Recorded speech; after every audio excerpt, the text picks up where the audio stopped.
నమస్తే రమగారు. నమస్తే జయ. రమగారు, మనము చార్ధామ్ యాత్ర వాటి విశేషాల గురించి మాట్లాడుకున్నాం గతంలో ఒక ఎపిసోడ్లో. అయితే ఈరోజు పూరి జగన్నాథ స్వామి గురించి మాట్లాడుకుందామండి. ఆ ఆలయ విశిష్టత, పూరి జగన్నాథ రథయాత్రకి ప్రత్యేకమైన స్థానం ఉంది. చాలా విశేషంగా అశేష సంఖ్యలో జనాభాలు పాల్గొంటూ ఉంటుంది. దేశ విదేశాల నుంచి కూడా వస్తూ ఉంటారు కదా. సో మనం పూరి జగన్నాథ స్వామి ఆలయ విశిష్టత గురించి ఈరోజు మాట్లాడుకుందామండి. పూరి అంటే మనం చార్ధామ్ యాత్రలో మొట్టమొదట చూడవలసిన దర్శనం అంటే ఫస్ట్ చేయవలసిన దర్శనం పూరి జగన్నాథ స్వామిని చూడాలి. అంటే తూర్పు నుంచి మొదలు పెట్టాం కదా. ఈ తూర్పున ఉన్న జగన్నాథుడే మొట్టమొదటి దర్శించవలసిన స్వామిగా చెప్తాం. అయితే ఈ పూరి దేవాలయం, ఈ జగన్నాథ స్వామి దేవాలయం చాలా ప్రత్యేకతలు కలిగింది. అసలు ప్రతి విషయం ప్రత్యేకమైంది. అక్కడ ఉన్న స్వామి ప్రత్యేకం, ఆ జగన్నాథుడే ఒక ప్రత్యేకమైన వాడు, ఆ దేవాలయం ప్రత్యేకత, అక్కడ ఉన్న వంటశాల ప్రత్యేకత, ఆ రథం ప్రత్యేకత అసలు ఎక్కడా లేదు ప్రపంచంలో అలాంటిది. మామూలుగా మనం అన్ని చోట్ల స్వామిని ఎక్కడైనా దేవుడు ఉన్నాడు అంటే రాతి విగ్రహం, లేకపోతే బంగారు, వెండి, ఏదైనా కాంస్యం, పంచలోహాలు అట్లాంటి విగ్రహాలు, స్వయంభూవులు కొన్ని తమంతటమంటే ఏదో ఒక స్వామివారి రూపంలో కనపడేలాంటి కొండరాళ్ళు అలాంటివి చూస్తాం. అవునండి. ఈ పూరిలో ఉన్న ప్రత్యేకత ఏంటంటే ఈయన చెక్కతోటి చేయబడ్డ స్వామి. విన్నాం, చాలా ప్రత్యేకమైనది. పైగా ప్రతి చోట ఎక్కడైనాను భార్యా సమేతుడైన విష్ణువుని మనం చూస్తాం. భార్యతోటి, లక్ష్మీదేవి రకరకాల రూపాలతోటి విష్ణుమూర్తిని. ఇక్కడైనా అన్నయ్య చెల్లెలుతోటి కలిసి ఉంటాడు. అన్న చెల్లెలు, విష్ణుమూర్తి ఆయన అన్నయ్య, ఆయన చెల్లెలు. పైగా ఈ విష్ణుమూర్తి అంటే విష్ణుమూర్తికి అన్నయ్య చెల్లెలు లేరు మన కథల ప్రకారం. మనకెవరు తెలుసు? కృష్ణుడికైతే అన్న చెల్లి ఉన్నారు, బలరాముడు సుభద్ర కదా. అయితే ఇక్కడ ఈ జగన్నాథుడు అంటే శ్రీకృష్ణుని అవతారమే ఈ జగన్నాథుడు అని చెప్తారు. జగన్నాథుడు అంటే విశ్వానికే ప్రభువు అని, జగత్ నాథుడు అంటే జగత్తుకి మొత్తం ప్రపంచానికి ఈయనే ప్రభువు. ఈయన తన అన్నయ్య అయిన బలభద్రుడు అంటే బలరాముడు అని చెప్పుకుంటాం కదా, సుభద్ర ఆయన చెల్లెలు, వీళ్ళిద్దరితోటి కలిసి ఉంటారు. వీరు నివసించే ఈ ప్రదేశాన్ని నీలాచలం అని చెప్తారు. ఆ ప్లేస్ నీలాచలం. అయితే మొట్టమొదట ఈ జగన్నాథ స్వామికి పూర్వగాథ ఏంటంటే, ఇప్పుడు మనం చూస్తున్న దేవాలయము 10 నుంచి 12వ శతాబ్ద కాలంలో నిర్మించబడింది. 10వ శతాబ్దంలో మొదలుపెట్టి ఒక తాతగారు, ఒక రాజుగారు తాత మొదలుపెట్టి మనవడు పూర్తి చేశాడని చెప్తారు. 12వ శతాబ్దానికి దేవాలయం పూర్తయింది. దీనికి చాలా పూర్వగాథ ఏంటంటే, అసలు పూరి జగన్నాథ స్వామి ఇక్కడ ఉండటానికి ముందు ఆయన ఒక ఆదివాసీలకి దేవుడుగా ఉండేవాడంటారు. నీలమాధవుడు అనే పేరుతోటి ఈ స్వామిని అర్చించేవాళ్ళట. ఆయన ఏ రూపంలో ఉంటాడో వీళ్ళకి సరిగ్గా తెలియదు. అయితే అప్పుడున్న ప్రభువు ఆయనకి ఆ నీలమాధవుని తెలుసుకోవాలని కోరిక. ఎంత ప్రయత్నం చేసినా ఈ ఆదివాసీల నుంచి ఆయన దాన్ని తెలుసుకోలేక అతను ఏం చేశాడంటే, ఒక విద్యాపతి అని ఒక బ్రాహ్మణ యువకుడిని ఈ నీలమాధవుడి రహస్యం, ఈ స్వామి రహస్యం కనుక్కోమని పంపించారట. అయితే ఈ వెళ్ళిన విద్యాపతి ఈ ఆదివాసీ తెగకు చెందిన రాజు కూతురు అయినటువంటి లలిత అనే అమ్మాయిని ప్రేమించి పెళ్లి చేసుకున్నాడు. అక్కడ వాళ్ళతోటి మమైకంగా ఉన్నాడు. అయితే ఆయన కట్నంగా ఆ నీలమాధవ స్వామి దర్శనం ఇప్పించమని మామగారిని అడిగాడట. అడిగితే ఎన్నిసార్లు అడిగినా ఆయన కొత్త వాళ్ళకి, వేరే జాతి వాళ్ళకి చూపించమని, పిల్లనిచ్చాం కానీ స్వామిని చూపించనని చెప్పాడు. ఆయన పదే పదే చాలా సార్లు అర్థించగా అల్లుడు అన్ని సార్లు అడుగుతున్నాడని సరే చూపించడానికి ఒప్పుకొని కళ్ళకి గంతలు కట్టి స్వామిని ఒక రహస్యమయ ప్రదేశంలో ఉంచి పూజించేవారట. వేరే వాళ్ళు ఎవ్వరికీ ఆ స్వామి కనపడేవాడు కాదు, వేరే జాతి వాళ్ళు చూసేవాళ్లే కాదట. అది ఇంకొకళ్ళకి చూపించకూడదు. కొన్ని తెగల్లో నమ్మకాలు ఉంటాయి కదా, ఆ నమ్మకం ప్రకారం పనిచేసేవాళ్ళు. ఈ విద్యాపతి తెలివైన వాడు. అతను ఏం చేశాడంటే ఆవాలని మూట కట్టుకుని భుజాన్ని వేసుకుని వెళ్ళాడట. కళ్ళ గంతలు కట్టేశారు. ఆవాలు దారి వెంబడి జార విడుస్తూ వెళ్ళాడు. స్వామిని దర్శనం చేశాడు, తిరిగి వచ్చేసాడు. అయితే వర్షాకాలం వచ్చాక ఈ కింద పడిన నేల మీద పడిన ఆవాలు ఆ వరసలోనే మొలిచినాయి. ఆవాల మొక్కల లైను చూసుకుని అతను ఏం చేశాడంటే రాజుకి కబురు చేశాడు, నీలమాధవ స్వామి ఇక్కడ ఉన్నాడు, ఇదిగో ఈ దారి అనేసరికల్లా ఆ రాజు ఆ దారి వెంబడి వెళ్ళాడు. ఈయన వెళ్ళేసరికల్లా అక్కడి నుంచి స్వామి అదృశ్యం అయిపోయాడట. కనపడి అక్కడ ఎవరు లేరు. దాంతో ఆయన చాలా దుఃఖపడి ఇంటికి వచ్చాడు. ఇక నిరాహారుడై ఉండిపోయాడట రాజు. ఆ నిరాహారంతో ఆయన అశ్వమేధ యాగం చేసేట. కఠోరమైన అంటే యోగంలో ఉండిపోయాడు అనమాట ఆ స్వామిని తెలుసుకోవాలని. అప్పుడు ఆయనకు ఒక తెల్లవారుజామున కల వచ్చిందట. ఏంటంటే, నువ్వు నన్ను చూడగలుగుతావు, అయితే ఈ సముద్ర తీరంలో చంకి అని ఒక చిన్న నది కలుస్తుంది. ఈ నది ముఖద్వారంలోకి వేప దిమ్మలు కొట్టుకొస్తాయి, వేప కొయ్యలు కొట్టుకొస్తాయి. ఆ కొయ్యల యందు నా రూపాన్ని ప్రతిష్ఠ చేయమని నేను ఉంటానని చెప్పాడట స్వామి చెప్పిన తర్వాత ఏమైంది, వేప కొయ్యలు ఆ రకంగానే కొట్టుకొచ్చినాయి, పెద్ద పెద్ద దిమ్మలు లాంటివి. ఈ దిమ్మలు కొట్టుకొచ్చాక దిమ్మలు తీసుకొచ్చి పెట్టుకున్నాక ఈ దిమ్మల్ని ఏం చేయాలో, అందులో భగవత్ స్వరూపాన్ని ఏ రకంగా నిక్షిప్తం చేయాలో ఈయనకు తెలియలే. అయితే విశ్వకర్మ స్వయంగా ఒక వికలాంగుడి రూపంలో ఈయన దగ్గరికి వచ్చాడట. విశ్వకర్మ అంటే దేవతల తాలూకు శిల్పి. ఆయన ఏం చెప్పాడంటే 21 రోజులు ఈ చెక్కల్ని నాతో ఉంచండి, 21 రోజుల వరకు నన్ను కదచద్దు అంటే నన్ను డిస్టర్బ్ చేయొద్దని చెప్పాడు. ఈ 21 రోజుల పాటు అక్కడ ఏదో పని జరుగుతుందని వీళ్ళు ఊహించారు. అయితే ఆయనకు ఒక స్థలం కేటాయించి ఈ వేపదిమ్మల్ని అక్కడికి చేర్చి ఉంచితే కొన్ని రోజులు గడిచాక ఈ రాజుగారి భార్య పేరు గుండీచాదేవి. ఆవిడ ఇక్కడ ఏమీ ప్రయత్నం జరగటం లేదు, శిల్పి లోపలుంటే దెబ్బలు కొడుతున్న శబ్దాలు ఏవో ఒకటి రావాలి, ఉలి శబ్దము, చెక్కని చిత్రిక పట్టడము ఏదో చెయ్యాలి, ఏమీ కనిపించటలా.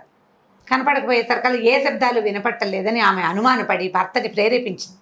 తీసి చూద్దాం, తలుపు తీసి చూద్దాం అంటే ఆ 21 రోజుల గడువు లోపలే వీళ్ళ తలుపులు తీసేశారు. తీసేసరికల్లా విశ్వకర్మ అదృశ్యం అయిపోయాడట. 3 రూపాలు, శరీర అవయవాలు ఏమీ లేని కేవలం ముఖాలు మాత్రమే ఉన్నటువంటి 3 దేవస్వరూపాలు కనపడ్డాయి వీళ్ళకి.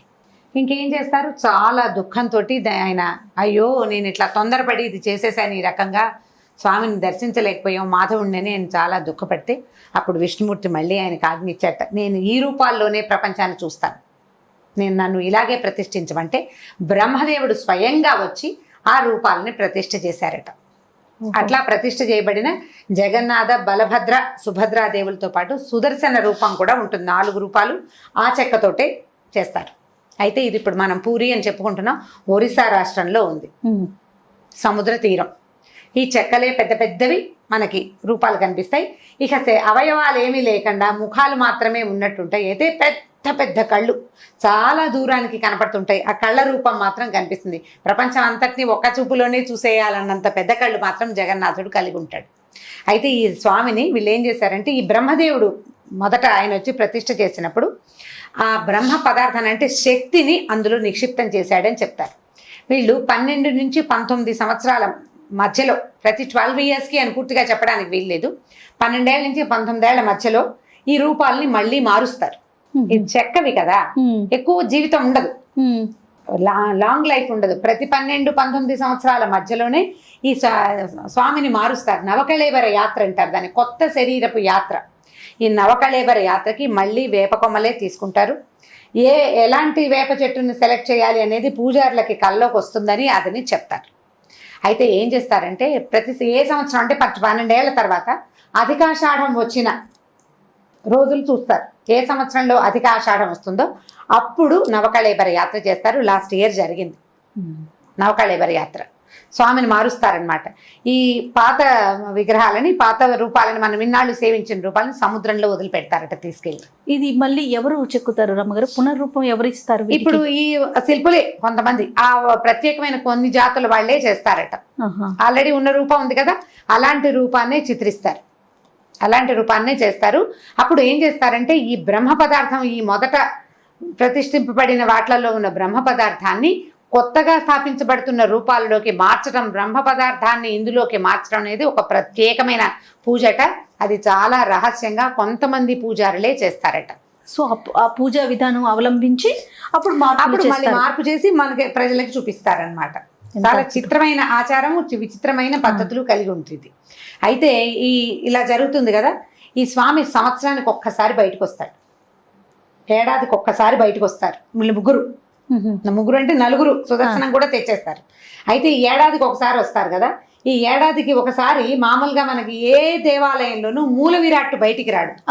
మూల విరాట్టు లోపల నుండి ఉత్సవాలను మాత్రమే మనం ఊరేగింపుకు తెస్తారు. జగన్నాథుడు మాత్రం స్వయంగా బయటకు వచ్చేస్తాడు. ప్రతి ఏటా వస్తారు. దీని లోపల ఏడాదికి ఒక్కసారి అభిషేకోత్సవం చేస్తారు. అన్ని ప్రత్యేకతలే చూడండి. ఇప్పుడు నేనంత వివరంగా చెప్పటం లేదు, మనం అక్కడికి వెళ్ళిన కొద్ది మనకి ఇంకా చాలా చిత్రమైన విషయాలు తెలుస్తాయి. దర్శించుకోవాల్సిన ప్రదేశం. మామూలుగా మనం ప్రపంచంలో ఎక్కడా చూడని రకపు మూర్తులు, ఎక్కడా చూడం. ఇట్లా రోజు అభిషేకం ఉంటుంది, లేదా వారానికి ఒకసారి అభిషేకం ఉండాలి. ఇది అట్లా కాదు, సంవత్సరానికి ఒక్క అభిషేకం ఉంటుంది. దీనికి జ్యేష్ఠాభిషేకం అంటారు. మొన్ననే జరిగింది. ఏరువాక పున్నమి అని చెప్తాం మనం. ఏరువాక జ్యేష్ఠ పౌర్ణమి అవుతుంది కదా, జ్యేష్ఠ పౌర్ణమి నాడు స్నానోత్సవం చేస్తారు జగన్నాథ స్వామికి. ఓహో. ఇది దేవాలయంలోనే ఉంది స్నానఘట్టం, బయటికి రారు. దేవాలయంలో 3 తెరలుగా ఉంటాయి కదా, ఈ 3 తెరల లోపల మొదటిది స్వామివారు ఉండే చోటు నుంచి స్నానోత్సవానికి వెళ్ళడానికి ఒక దారి ఉంటుంది, అందులోకి తీసుకెళ్తారు. ఈ మూర్తులు ముగ్గురికి స్నానం చేయిస్తారట. ఓహో. అది పెద్ద ఉత్సవం. ఈ స్నానం చేశాక స్వామివారికి జలుబు చేసిందని చెప్తారు. 15 రోజుల పాటు దర్శనం ఇవ్వరు. 15 రోజులు దర్శనం ఉండదు. 15 రోజులు ఏం చెప్తారంటే, అప్పుట ఈ ఏరువాక పున్నమి నాడు తప్పకుండా భువనేశ్వరు, పూరి ఈ ప్రాంతాల్లో వర్షం పడుతుందని నమ్ముతారు. వాన వస్తుందట. ఆ తొలి వాన పడి స్వామికి జలుబు చేసిందని చెప్తారు. తొలి వాన ఈ నీళ్ల వల్ల జలుబు చేస్తే ఏం చేస్తారంటే, ఈ 15 రోజులు పథ్యం పెడతారట ఆయనకి. ఓహో. పథ్యం పెట్టి కొన్ని రకాల కషాయాలు అవి పట్టిస్తారు. అంటే సాధారణ దృష్టికి ఏమనిపిస్తుంది అంటే, చెక్క కదా, దీన్ని తడుపుతారు. తడిపేస్తారు కల్లా మళ్ళీ అది ఉబ్బటము అలా అవ్వకుండా బహుశా ఏవైనా కషాయాలు పట్టిస్తారేమో. ఈ 15 రోజులు అలహర్నాథ్ అని ఒక స్వామివారు ఉన్నాడు ఈ పూరిలోనే. ఇంకో పక్కన ఉంటుంది దేవాలయం, చైతన్య మహాప్రభు స్థాపించిన విష్ణు దేవాలయం అది. ఆ అలహర్నాథ్ని చూస్తారట. ఆయన 4 హస్తాలతోటి ఉన్న విష్ణుమూర్తి ఉంటారు. సో దర్శనం కావాలంటే అలహర్నాథ్ అందరూ అక్కడ ప్రజలంతా అలహర్నాథ్ని చూస్తారు. ఈ 15 రోజులు అలహర్నాథ్ని. ఈ 15 రోజుల తర్వాత మనం జ్యేష్ఠ మాసం అయిపోతుంది, ఆషాఢ శుద్ధ విధి నాడు స్వామిని బయటికి తీసుకొస్తారు రథోత్సవం కోసం. జగన్నాథ రథయాత్ర అదే. రథయాత్రకి బయటికి తెస్తారు. 15 రోజులు స్నానం చేయించి 15 రోజులు రెస్ట్ ఇచ్చి తర్వాత ఆ రోజు తీసుకొస్తారు. ఇప్పుడు దీనికి ముందు విశేషాలు చెప్దాం. స్వామికి ప్రతిరోజు చెప్పన్ భోగ్ నివేదన చేస్తారు. 56 నివేదనలు చేస్తారట. పూరి దేవాలయమే 4 లక్షల ఎస్ఎఫ్టీ, 4 లక్షల చదరపు అడుగుల బృహత్తరమైన దేవాలయం అది. అక్కడి నుంచి ఈ పూరిలో ఉన్న వంటశాల ప్రపంచంలోని అన్ని దేవాలయాల వంటశాలల కంటే, మనం పెద్దదిగా చెప్పుకునే తిరుమల కంటే కూడా పెద్దది. తిరుమలలో స్వామికి 16 చేస్తాం, షోడశోపచారాలు చేస్తాం, 16 నైవేద్యాలు పెడతారు, 56 భోగాలు చేస్తారు. ఇక్కడ పూరి జగన్నాథుడికి ఎన్ని రకాలు ఈ చేయగొడీలు, చెక్కలు, మరమరాల ఉండలు, పేలాల ఉండలతో సహా ఎన్ని రకాల నైవేద్యాలు ప్రతిరోజు 56 భోగాలు చేస్తారు. ఇదొక విశేషం. అక్కడి నుంచి ఇక్కడ శివపార్వతులు కూడా ఉన్నారు లోపల. ఈ శివపార్వతులకి అమ్మవారికి ఉత్సవం కూడా జరుపుతారు. ఈ అమ్మవారి ఉత్సవం ఆశ్వేజ మాసంలో చేస్తారు. దుర్గాదేవికి ఉత్సవం ఆశ్వేజ మాసంలో చేస్తారు. వీళ్ళు ముగ్గురు ఉన్నారు కదా, అన్నయ్య, తమ్ముడు, చెల్లెలు. వీళ్ళు ముగ్గురు ఎంత బాగా ఉంటారంటే, ఈ రథయాత్రకి బయటికి తీసుకొచ్చేటప్పుడు మొదట అన్నయ్యని తెస్తారు, పెద్ద బలభద్రుడిని తీసుకొస్తారు బయటికి. తర్వాత చిన్న పుల్ల ఆవిడ చిన్నపుచ్చుకుంటుంది, తనని చివర పెడితే ఒక్కతే ఉండటానికి భయపడుతుందట.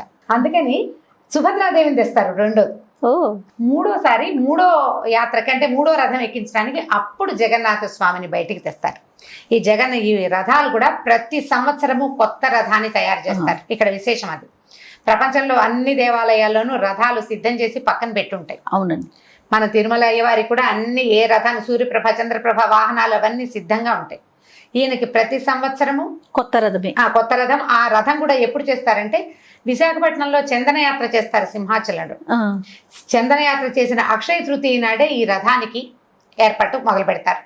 రథానికి ఇన్ని కొమ్మలు, ఇన్ని కర్రలు పట్టుకురావడం, ఇన్నేసి ముక్కలతోటి చేయాలని కొలత కూడా ఉంటుంది. కొలత ప్రకారము బలభద్రుడి దాని రథం పేరేమో తాళధ్వజ. రథాలకి ప్రత్యేకమైన పేర్లు ఉన్నాయి. సుభద్రాదేవి ఏమో పద్మధ్వజ. ఈ అయ్యవారి తాలూకు అంటే జగన్నాథ స్వామి రథం పేరు నందిఘోష. ఈ రథయాత్రని ఘోషయాత్ర అంటారు. ఈ రథాన్ని పైగా ఈ అయ్యవారిని బయటికి తెచ్చేవాళ్ళు ఉన్నారు కదా, ప్రత్యేకమైన ఆదివాసీ తెగవాళ్ళు. ఏ నీలమాధవుణ్ణైతే ఇట్లా జగన్నాథ స్వామిగా ప్రపంచానికి తెలియజేశారో ఆ ఆదివాసీ తెగవాళ్లే ఈ స్వామిని బయటికి తీసుకొస్తారట. ఇంకొక బ్రహ్మాండమైన అత్యద్భుతమైన విశేషం ఏంటంటే, ప్రపంచంలో ఎక్కడా మూల విరాట్టుని సామాన్య మానవులు ముట్టుకునే అవకాశం లేదు. కానీ ఈ జగన్నాథుడిని మాత్రం ఆయన బయటికి తీసుకొస్తే అందరూ ముట్టుకుంటారు. ప్రతి వాళ్ళు ముట్టుకోవచ్చు. ఇక అందులో ఏ భేదము లేదు. దాన్నే సర్వం జగన్నాథం అని చెప్తారు. సర్వం జగన్నాథం అంటే అక్కడ మడి మైల ఏమీ లేదు. అక్కడ పురుళ్ళు, మైలలు ఏవి పాటించరు ఆ రోజు. ఎవరైనా పోయిన వాడు కూడా, అంటే మామూలుగా వాళ్ళు కూడా వచ్చి జగన్నాథుడిని ముట్టుకోవచ్చు. ఆ స్వామి విశేషమే అదనమాట. అయితే ఈ రథయాత్రకి మొదలు పెట్టడానికి కూడా ఈ పూరి ప్రాంతానికి రాజులు, ఆ రాజకుటుంబం వాళ్ళే వచ్చి బంగారు చీపురుతోటి ఊడ్చి రథాన్ని వాళ్ళే ఊడుస్తారు, కళ్ళాపి చల్లుతారు. హారతి ఇచ్చాకే రథం కదులుతుంది. 3 రథాలు, ముందు అన్నయ్య, తర్వాత చెల్లెలు, తర్వాత తమ్ముడు, ఒకళ్ళు వెనకాల ఒకళ్ళు యాత్రకి బయలుదేరుతారు. ఎంత అత్యద్భుతంగా ఉంటుందంటే ఈ యాత్రకు బయలుదేరుతారా, ఈ వెళ్ళడం ఏంటంటే అక్కడ బడోదంద అంటారు, అంటే పెద్ద వీధి. పెద్ద వీధి నుంచి గుండీచా మందిర్ అని ఒక మందిరం ఉంది. ఆ గుండీచా మందిర్ ఏంటంటే మన ఈయన్ని స్థాపించిన రాజు ఉన్నాడు కదా, ఆయన రాజుగారి భార్య పేరు గుండీచాదేవి. ఆవిడ వల్లే జగన్నాథుడు శరీరవయవాలు లేకుండా వచ్చేసాడు. ఆ గుండీచాదేవి మందిరానికి వెళ్తారనమాట. గుండీచాదేవి జగన్నాథుడి పింతల్ని అని చెప్పుకుంటారు అక్కడ. ఆవిడ రాణి గుండీచా మందిరికి వెళ్ళి అక్కడ విశ్రమిస్తారు. ఒక వారం రోజులు ఉంటారు అక్కడ. అక్కడ వారం రోజులు ఉంటారు, పెడతారు. ఈ బడోదండ నుంచి గుండీచా మందిరికి చాలా తక్కువ దూరం, అది పెద్ద దూరం కాదు, కానీ ఎన్ని గంటలో పడుతుందట. ఆ రథం వెళ్ళాలి కదా, ఇంతంత రథాలు మొత్తం పూరిలో ఉన్న ప్రతి పసిపిల్ల బాలాది అందరూ వచ్చి ఆ రథాన్ని లాగుతారు. అవును. అక్కడ దాకా వెళ్ళాక రాత్రి అక్కడ బయటే ఉంచుతారు. స్వామి లోపలికి వెళ్ళాడు, రెస్ట్ తీసుకుంటారు. రెస్ట్ తీసుకున్నాక మర్నాడు పొద్దున లోపలికి తీసుకెళ్లి సేవ చేయిస్తారు, అక్కడ కూర్చోబెడతారనమాట. ఈ వారం రోజులు అక్కడే సేవలు అందుకుంటారు, అన్నీ అక్కడే. అయితే ఏంటట, మహాలక్ష్మి ఉంది, అమ్మవారు ఉంది ఇక్కడ. ఈ అమ్మవారు ఎక్కడ ఉంటుందంటే ఈ దేవాలయం తాలూకు గడప మీద ఉంటుందట. లోపల కూర్చున్న వాళ్ళల్లో ఇప్పుడు దాన్ని రత్నవేది అంటారు. స్వామిని కూర్చోబెట్టే పెద్ద వేదికలాగా ఉండి ఈ జగన్నాథుడు, బలభద్రుడు, సుభద్రాదేవి, తర్వాత ఇంకా మిగిలిన మూర్తులు, మదనమోహన్ మూర్తి అవన్నీ స్థాపిస్తారు. రత్నవేది అంటారు, బాగా అలంకారం చేసి పెడతారు. అక్కడ లక్ష్మీదేవి ఉండదు, గుమ్మం మీద ఉంటుంది, ఈ లోపలికి ప్రవేశించే గుమ్మం మీద. అయితే ఆవిడ కోపం వస్తుందట, వీళ్ళు ముగ్గురు వెళ్ళిపోయారు, తనని తీసుకెళ్ళకుండా అని.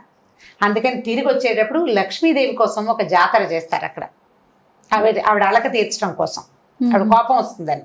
ఈ తిరిగి వచ్చేటప్పుడు ఏం చేస్తారు, మళ్ళీ రథయాత్ర వెనక్కి వస్తుంది. వారం రోజులు అక్కడ రెస్ట్ తీసుకున్నాక ఈ వెనక్కి వచ్చినప్పుడు అప్పుడు కూడా రాత్రి బయటే ఉంటాడట స్వామి, లోపలికి రాడు, బయటే కూర్చుంటారు. మర్నాడు పొద్దున ఈ అమ్మవారి లక్ష్మీదేవి జాతర అంతా పూర్తయిన తర్వాత అప్పుడు స్వామిని లోపలికి ప్రవేశింపచేస్తారనమాట. మళ్ళీ అక్కడి నుంచి 12 ఏళ్లకు ఒకసారి ప్రతిమలు మార్చే నవకళేబర యాత్ర ఉంది కదా, అది కూడా మహా విశేషమైన యాత్రగా చేస్తారు. నవకళేబర యాత్ర అసలు ఎంత బ్రహ్మాండమైన యాత్ర. ఎక్కడెక్కడ ఉన్న ఒరిస్సా ఈ చుట్టుపక్కల ప్రాంతాల వాళ్ళందరూ కొత్త స్వామిని చూడ్డానికి వస్తారన్నమాట. ఈ బ్రహ్మ పదార్థాన్ని మార్చడం ఒక విశేషం, ఎక్కడా లేని అత్యంత ప్రత్యేకతలు కలిగిన ఇదనమాట. ఈ వంటశాలను కూడా లక్ష్మీదేవి పర్యవేక్షిస్తుంది, ఆవిడ పర్యవేక్షణలో వంటలు జరుగుతాయని చెప్తారు జయ. అక్కడ ఇంకొక విశేషం ఏంటంటే ఒక పండ చెప్పారు ఆ మాట. వంటలో కనుక ఏదైనా కుదరకపోతే వంటశాల దగ్గర కుక్క నీడ కనపడుతుందట జయ. అప్పుడు వంట ఇవాళ కుదరలేదని తెలుసుకుని చేసిన మొత్తం వంటని భూస్థాపితం చేసి కొత్తగా మళ్ళీ వండుతారట. లక్ష్మీదేవి పర్యవేక్షణలో ఆవిడకి నచ్చలేదు, వంట ఉప్పు సరిపోలేదు, కారం ఎక్కువైంది, అలాంటి వంటలో ఏదైనా దోషం వచ్చింది అంటే వెంటనే ఒక కుక్క కదులుతున్న నీడ కనపడుతున్నట్టు అక్కడ గోడ మీద, వంటశాల గోడ మీద. అప్పుడప్పుడు అట్లా కనిపిస్తుంది. కనిపిస్తే ఇంకా ఏమీ లేదు శంక, మొత్తం వంటంతా పడేసేస్తారు, పాతి పెట్టేస్తారు. మొత్తం వంటంతా భూస్థాపితం చేసి మళ్ళీ ఫ్రెష్గా వంట మొదలుపెట్టి చేస్తారు. ఇంకా పెద్ద విశేషం చెప్తాను చూడండి. మట్టి పాత్రలలోనే పూరి జగన్నాథుని మొత్తం నైవేద్యాలు తయారవుతాయి. లోహ పాత్రలు వాడరు, లోహం లేదు, మొత్తం అంతా మట్టి పాత్రల్లోనే. అది కూడా చాలా విశేషమైంది కదా. ఇన్ని ప్రసాదాలు ఇన్ని నైవేద్యాలు మొత్తం అంటే మూకుళ్ళు, పాత్రలు, వండే పాత్రలు అన్నీ మట్టివేట. ప్రతి విషయము పూరిలో విశేషమే. అక్కడ చెప్తున్నా కదా స్వామి విశేషం, గుడి విశేషం. అక్కడి నుంచి జెండాలు ఉంటాయి ఈ పైన, నీలధ్వజుడు అని చెప్తే నీలమాధవుడు అని చెప్తాం కదా స్వామిని. ఈ పైన జెండా మీద సూర్యచంద్రులు ఉండే జెండాలు ఉంటాయి. ప్రతిరోజు 5 జెండాలు చొప్పున మారుస్తారు. దాని విశేషం ఏంటండి? ఈ పతాకాలు మారుస్తూ ఉండటం అదంతా సేవ స్వామికి. అది ఒక రకమైన సేవ. ఇప్పుడు ఇట్లా ఎన్ని రకాల సేవలో కనిపిస్తాయి. ఈ దేవాలయం కూడా చిత్రంగా ఉంటుంది కదా, పూరి దేవాలయం ఫోటోలు చూడండి, తమాషాగా ఉంటుంది. ఆ దేవాలయం అంటే కళింగుల తాలూకు మన కట్టడం లాగా అనిపించదు. ఆ కట్టడం ఒక విశేషం, ఆ దేవాలయం ఒక విశేషం, ఆ దారులు ఒక విశేషం. అక్కడి నుంచి 4 ద్వారాలు ఉన్నాయి దేవాలయానికి. ఈ 4 ద్వారాల్లో ఒక్కొక్క ద్వారంలో ఒక్కొక్క జంతువుల పేర్లు వస్తాయన్నమాట. సింహద్వారం అంటే సింగద్వార అంటారు. ఆ సింగద్వార అంటే ఆ ద్వారానికి బయట 2 పెద్ద సింహాలు ఉంటాయి. అశ్వద్వార అంటారు. ఒక ద్వారానికి 2 గుర్రాలు ఉంటాయి అటు ఇటు. వ్యాఘ్రద్వారం అంటారు. ఒకవైపు ఏమో వ్యాఘ్రాలు అంటే పులులు, ఒకవైపు గజద్వార, ఒకవైపు ఏనుగులు ఉన్నాయి. 4 వైపులా ఉన్న ద్వారాలకి 4 వేరు జంతువుల కాపలా ఉంటుందన్నమాట. అక్కడి నుంచి ప్రధాన ద్వారమైన సింహద్వారానికి ఎదురుగుండా అరుణ స్తంభం అంటారు, పెద్ద స్తంభం ఉంది. ఈ పైన స్తంభం పైన ఎవరుంటారంటే సూర్యుడి రథసారథైన అరుణుడు, అంటే ఆయనకి కాళ్ళు లేవు గరుత్మంతుడు అన్నయ్య అని చెప్తారు, ఆయన కూర్చుని కనపడతాడు. భలే పెద్ద స్తంభం అన్నమాట. ఆ స్తంభం అట కోణార్క్ నుంచి ఒక రాజుగారు తెప్పించి ఇక్కడ పెట్టాడని చెప్తారు. ఆ ప్రతిదీ విచిత్రంగాను విశేషంగాను ఉంటుంది. తప్పకుండా దర్శించాల్సిన క్షేత్రాల్లో పూరి ఒకటి. మనం ఏమి ఇప్పుడు ఇదివరకు అట్లాంటి ఇబ్బందులు లేవు, ఫ్లైట్లు ప్రతి చోటకి. మనం హైదరాబాద్ లాంటి చోట భువనేశ్వర్కి డైరెక్ట్ ట్రైన్లే ఉన్నాయి కదా, ఈస్ట్ కోస్ట్ ఎక్కితే వెళ్ళిపోతాం. అట్లా ఏదైనా ట్రైన్లు చూసుకోవచ్చు, లేదా ఫ్లైట్లో ఫ్లైట్లు వెళ్ళిపోవచ్చు. ఒక పూర్తి రోజు పూరిలో స్పెండ్ చేయాలి. ఈ విశేషాలు మొత్తం ఇక్కడ జరిగేవన్నీ మనం తెలుసుకోవాలి అంటే మాత్రం తప్పకుండా అక్కడ ఉండాలి. కొంచెం పండాలతోటి కాస్త హడావిడిగా ఉంటుంది, కాస్త తోపుడు, కాస్త హడావిడి, కొంచెం కాస్త చిన్నపాటి ఇబ్బందులు ఎదురవుతూ ఉంటాయి. కానీ వాళ్ళు కొంచెం హైరాన్ పెడుతుంటారు. మనం కాస్త స్థిమితంగా ఉండి కంగారు పడకుండా ఉంటే ఈ మొత్తం దర్శనాలన్నీ తాపీగా చేసుకోవచ్చు. ఆ మధ్య ఏవో రిపేర్లు అవి చేశారని చెప్పారు. ఇప్పుడు రిపేర్లు అవన్నీ సెట్ అయిపోయినాయి అనమాట. ఈ 15 రోజులు స్వామి దర్శనం ఇవ్వకుండా ఉన్నప్పుడు వీళ్ళు అలహర్నాథ్ దర్శనానికి వెళ్తారు కదా. ఈ అలహర్నాథ్ ఏంటంటే చైతన్య మహాప్రభు అని ఉన్నారు కదా, ఆయన తయారు చేసిన, అంటే ఆయన స్థాపించిన విష్ణుమూర్తి విగ్రహాన్ని జనాలు అక్కడ, అంటే పూరి ప్రజంతా ప్రతిరోజు దర్శనం చేసుకునే వాళ్ళు అక్కడికి. ఈ జ్యేష్ఠంలో కనుక ఈ 15 రోజుల్లో మనం ఏరువాక పున్నం తర్వాత వెళ్ళామా మనకి జగన్నాథుడి దర్శనం కాదు. ఇప్పుడు వెళ్ళకూడదు. రథయాత్ర సమయంలో వెళ్తే రథయాత్ర దేవాలయం బోసిపోయి ఉంటుంది, అక్కడ ఏమి ఉండదు. వీళ్ళంతా బయటకు వెళ్ళిపోతారు కదా, మామూలు రోజుల్లో వెళ్ళాలి. రథయాత్ర తర్వాత నిదానంగా వెళ్తే స్వామిని చక్కగా దర్శించవచ్చు. సెలవులు అయిపోయి సాధారణంగా ఎవరు జూన్లో బయలుదేరరు, అందరికి స్కూళ్ళు కాలేజీలు తెరిచేస్తారు కదా. ఏరువాక పున్నం తర్వాత 15 రోజుల పాటు స్వామి దర్శనం లభించదు. ఇప్పుడు ఉండదు అనమాట. ఇప్పుడు మనం ఏం మాట్లాడుతున్నాం, ఈ 15 రోజులు ఉండదు. ఉండకుండా ఆషాఢ శుద్ధ విధి నాడు రథయాత్ర చేస్తారు. అక్కడి నుంచి మనం రథయాత్ర తర్వాత కనుక వెళ్తే గుండీచా మందిర్లో మనం స్వామిని దర్శించవచ్చు. ఈ వారం రోజులు ఆయన అక్కడ ఉంటాడు కదా, ఈ వారము గుండీచా మందిర్లోనే దర్శనం ఇస్తారనమాట. ఓకే, చాలా అత్యద్భుతమైన దర్శనాలు. చాలా దేవాలయాల గురించి చెప్పుకున్నాం కానీ రమ్మగారు ప్రతిదీ విశేషమే. అవును, పూరి గురించి. అవును, అంటే అక్కడ అలా స్వామి విచిత్రమైన వాడే కదా. అట్లాంటి విచిత్రమైన మనకి ఎప్పుడు ఏ ఊహకి కూడా అందని విశేషమైన దాన్ని మన తాలూకు చార్ధామ్ యాత్రలో మొట్టమొదట చూడాల్సిన దానిగా శంకర్లు స్థిరపరిచారు. శంకరాచార్యుల వారు కూడా ఈ దర్శనం చేశారు. ఎంతమంది వాళ్ళు వచ్చారు, వీళ్ళు మధ్వాచార్యులు, వీళ్ళందరూ దర్శనం చేశారని చెప్తారు. చాలా మంది ఈ స్వామిని సేవించారని చెప్తారు. వైష్ణవ సేవా విధానంలో కూడా మంగళాశాసనాలు చెప్పేటప్పుడు ఈ నీలాచల నివాసాయ నిత్యాయ పరమాత్మని సుభద్రా ప్రాణనాథాయ జగన్నాథాయ మంగళం అని తప్పకుండా జగన్నాథుడి సేవని చేసుకోవాలి వైష్ణవులు. అక్కడ వైష్ణవ సేవ నడుస్తూనే ఉంటాయి అన్ని రకాలు. సర్వం జగన్నాథ అంటాం. ప్రతివాడు అంటే మామూలు రోజుల్లో మనం ముట్టుకోలేకపోతాం. రథయాత్ర రోజున అందరూ స్వామిని దర్శించవచ్చు. దర్శనం తప్పదు, దర్శనం కుదురుతుంది, ముట్టుకోవచ్చు కూడా ప్రతివాడు. ఈ బంగారు చీపురుతో ఊడవటము, తర్వాత కళ్ళాపు చల్లటము, అప్పుడు హారతి ఇచ్చి కర్పూరం మన కస్తూరి కళ్ళాపు చల్లుతారట. కస్తూరిని గంధాన్ని నీళ్లలో కలిపి దాన్ని కళ్ళాపు చల్లి హారతి ఇచ్చి అప్పుడు స్వామిని కదుపుతారనమాట. ఆయన ప్రీతి కస్తూరి అవన్నీ ఆయనకి ఇష్టం కదా కృష్ణుడికి. కృష్ణుడే జగన్నాథుడని చెప్తారు. అద్భుతం. వింటుంటేనే ఎప్పుడు వెళ్ళాలా అన్న ఆలోచన వచ్చేస్తుంది. అదే, సో తప్పకుండా అందరూ దర్శించదగ్గ ఆలయం. కేరమ్మ గారు, మరో క్షేత్ర దర్శనంతో మళ్ళీ కలుద్దాం. నమస్తే. ఈ వీడియో కనుక మీకు నచ్చినట్లయితే లైక్ చేయండి, షేర్ చేయండి. మరిన్ని వీడియోస్ కోసం మా ఛానల్ని సబ్స్క్రైబ్ చేసుకోండి.